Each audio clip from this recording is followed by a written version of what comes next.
अब हम बात कर रहे हैं जो कि इस चैप्टर का मोस्ट इम्पॉर्टेंट टॉपिक है, प्रोसेस ऑफ इकोनॉमिक प्लानिंग। देखिए, प्रोसेस ऑफ इकोनॉमिक प्लानिंग में पहला है कि हमने अपने ऑब्जेक्टिव और प्रायोरिटीज़ को सेट करना है। किसी भी प्लानिंग, जो इकोनॉमिक प्लानिंग है, उसकी प्रोसेस का ये फर्स्ट स्टेप माना जाता है कि हमने ब्रॉड जो ऑब्जेक्टिव्स और टारगेट हैं उनको कैसे अचीव करना है। इन ऑब्जेक्टिव्स को अचीव करने के लिए कंसिस्टेंट जो है गोल्स बनाए जाते हैं, पॉलिसीज़ और पॉलिटिकल आइडियोलॉजी ऑफ गवर्नमेंट की देखी जाती है। प्रॉपर प्लानिंग के लिए हमें चाहिए हमारे पास सभी रिसोर्सेज हो, फिर चाहे वो फिज़िकल है, फाइनेंशियल है या HR है। प्लानर्स को इन सब टारगेट्स को अचीव करने के लिए जो है एक डाटा तैयार करना होता है। फिर वो डाटा चाहे एग्रीकल्चर डिपार्टमेंट से है, इंडस्ट्री डिपार्टमेंट से है, पॉवर्टी, अनएम्प्लॉयमेंट, लिटरेसी रेट्स है। इंडिया में जो ये डाटा है वो कंपाइल करता है CSO यानी कि सेंट्रल स्टैटिस्टिकल ऑर्गेनाइजेशन, और NSSO नेशनल सैम्पल सर्वे ऑर्गेनाइजेशन। प्लानर्स का ये मेन मोटिव्स होता है कि हमें प्रायोरिटी डिसाइड्स होनी चाहिए। जैसे कि हमारी जो डेवलपिंग कंट्री इंडिया है, इंडिया का infrastructure, agriculture, education, health facilities, industry, हमारे लिए सभी चीज़ों की रिक्वायरमेंट है। फिर चाहे वो इंडस्ट्रीज़ है, एग्रीकल्चर है, एजुकेशन है, हेल्थ है। लेकिन हमारे पास अगर एडिक्वेट रिसोर्सेज नहीं है तो हम इनमें से किसी एक की भी प्रॉपर तरीके से जो है डेवलपमेंट नहीं कर पाएंगे। तो प्रॉपर तरीके से इन सभी सेक्टर्स की डेवलपमेंट के लिए प्रायोरिटी सबसे पहले जो है डिस्कस होनी चाहिए। सेकंड आता है अप्रोच पेपर को ड्राफ्ट करना है। कहते हैं एक बार जब ऑब्जेक्टिव और प्रायोरिटी डिसाइड हो जाती है तो एक ड्राफ्ट पेपर तैयार किया जाता है। उस ड्राफ्ट पेपर में हमारा जो टारगेट रहता है वो ये रहता है कि हमें ग्रोथ टारगेट की तरफ ध्यान देना है, हमें ग्रोथ टारगेट को अचीव करना है, और एक सिंपल फॉर्म तैयार कर दिया जाता है। और उस फॉर्म्स को जो गाइडलाइंस देने का काम है वो प्लानिंग कमीशन के द्वारा करता है, और प्लानिंग कमीशन को जो चेयर करता है वो होता है प्राइम मिनिस्टर। कहता है हमने ग्रोथ रेट को इंक्रीज़ करने के लिए ड्राफ्ट तो तैयार कर लिया और प्लानिंग कमीशन ने उसको चेक भी कर लिया। अब हमारी अप्रूवल उस अप्रोच पेपर को कैसे मिलेगी? कहते हैं एक बार ड्राफ्टिंग होने के बाद प्लानिंग कमीशन के द्वारा इसको यूनियन कैबिनेट में भेजने से पहले प्लानिंग कमीशन इसको ड्राफ्ट कर देता है, और यूनियन कैबिनेट के बाद इसे NDC जो है फाइनल करती है, अप्रूव करती है। और NDC जैसे ही फाइनल कर देती है उसके बाद ये चला जाता है प्राइम मिनिस्टर्स के पास, क्योंकि प्राइम मिनिस्टर NDC को हैंड ओवर करता है। अदर मेंबर जो इंक्लूड होते हैं यूनियन के, यूनियन मिनिस्टर्स है, चीफ मिनिस्टर्स हैं स्टेट्स के, यूनियन टेरिटरी है, वो इनको रिप्रेजेंट करने का काम करती है।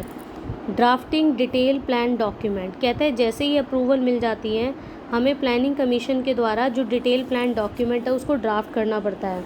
तो हमें इस प्लान अप्रोच पेपर में ये देखना पड़ता है कि हमारे जो टारगेट ग्रोथ है उसको किस स्ट्रैटेजी के थ्रू अप्रूव किया जा सकता है।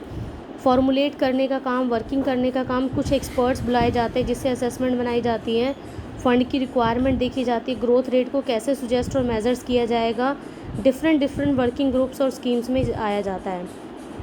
कह रहा है जो डिफरेंट वर्किंग ग्रुप्स है अदर सोर्सेज के, फिर चाहे वो थर्मल के हैं, हाइडल के, न्यूक्लियर पावर के हैं, इनको जो कंसीडर किया जाता है वो स्टीयरिंग कमेटी बनाई जाती है। वो सुजेस्ट करती है कि इसकी जो अप्रूवल है वो NDC के थ्रू कैसे लेनी है।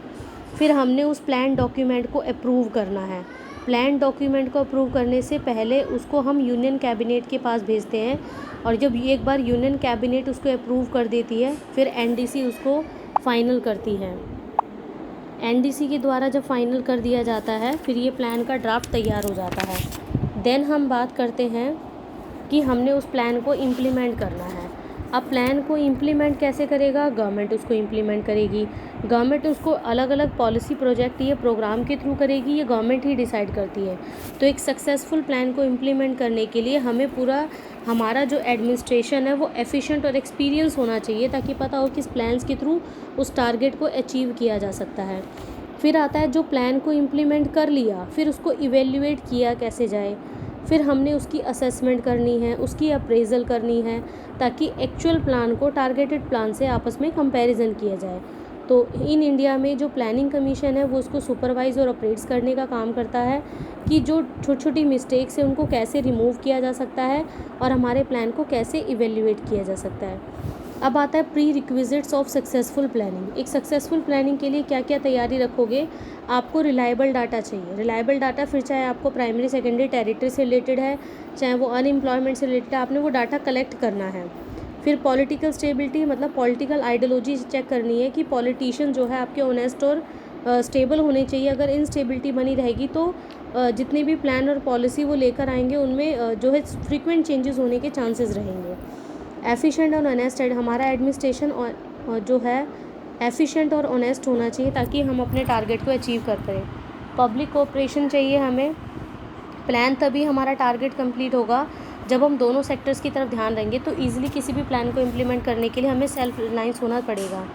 इकोनॉमिक सिस्टम को सुटेबल बनाना, हमारे एक सक्सेसफुल प्लान के लिए हमारे इकोनॉमिक सिस्टम जो है एक सुटेबल फॉर्म में होना चाहिए। हमें पता होना चाहिए किस सेक्टर्स पर ज़्यादा पैसा खर्च करना है। अगर हमने सोशलिज्म को बढ़ावा देना है तो किस तरह से वो टारगेट को अचीव किया जाएगा। Fixation of target and priorities. देखो पहली बात कर रहे हैं कि हमारे पास फिजिकल, फाइनेंशियल और टेक्निकल रिसोर्सेज है, लेकिन उन रिसोर्सेज को अगर कंप्लीट करना है तो हमारे टारगेट फिक्स होने चाहिए।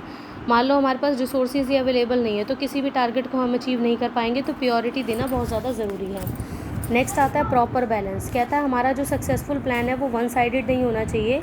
अगर हमें प्रॉपर बैलेंस क्रिएट करना है अलग अलग सेक्टर में, फिर चाहे वो एग्रीकल्चर इंडस्ट्री से रिलेटेड है, कंज्यूमर गुड्स या प्रोड्यूसर गुड्स से रिलेटेड है, प्राइवेट या पब्लिक सेक्टर से रिलेटेड है, इन सभी में एक बैलेंस क्रिएट किया जाना चाहिए। हमें वेस्टफुल कंजप्शंस को कम से कम करना है। लग्जरी आइटम जो कि बहुत ज़्यादा कॉस्टली होती है उन पर बहुत ज़्यादा पैसा खर्च नहीं करना, और इन सब चीज़ों को इस तरह से डिज़ाइन करना ताकि हमारे टारगेट और फुल प्लानर्स को सक्सेसफुल तरीके से अचीव किया जा सके।